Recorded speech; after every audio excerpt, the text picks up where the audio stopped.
साल 1756। बंगाल की धरती, जिसे भारत का स्वर्ग कहा जाता था, एक बड़े तूफान की आहट सुन रही थी। 23 साल का एक नौजवान सिराजुद्दौला बंगाल की मसंद पर बैठता है।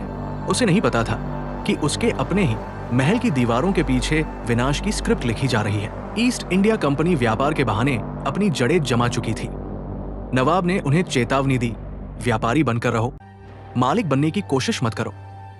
लेकिन रॉबर्ट क्लाइव की आंखों में लालच था और सिराज के सेनापति मीर जाफर के दिल में गद्दारी। आम के बागों के बीच पलासी के मैदान में दो फौजें आमने सामने थी। एक तरफ नवाब की 50,000 की विशाल सेना, दूसरी तरफ क्लाइव के मात्र 3,000 सिपाही। जीत तय थी, लेकिन तभी आसमान से बरसती बारिश ने सब बदल दिया। नवाब का बारूद भीग गया, पर अंग्रेजों ने तिरपाल से अपना गोला बारूद बचा लिया। और सबसे बड़ा प्रहार तब हुआ जब मीर जाफर अपनी टुकड़ी लेकर किनारे खड़ा रहा।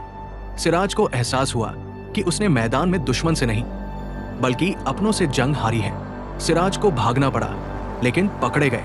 उनके कत्ल के साथ ही बंगाल का सूरज डूब गया और भारत में ब्रिटिश राज की बेड़ियां पड़ गई। पलासी कोई युद्ध नहीं, बल्कि एक सौदा था जिसने हिंदुस्तान की तकदीर बदल दी। मीर जाफर को बंगाल की मसंद तो मिल गई, लेकिन कीमत बहुत बड़ी थी।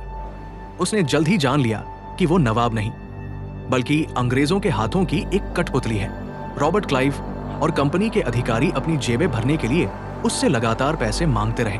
ईस्ट इंडिया कंपनी की मांगों को पूरा करने के लिए मीर जाफर को किसानों और जमींदारों पर भारी कर लगाने पड़े, जिससे बंगाल की जनता में हाहाकार मच गया।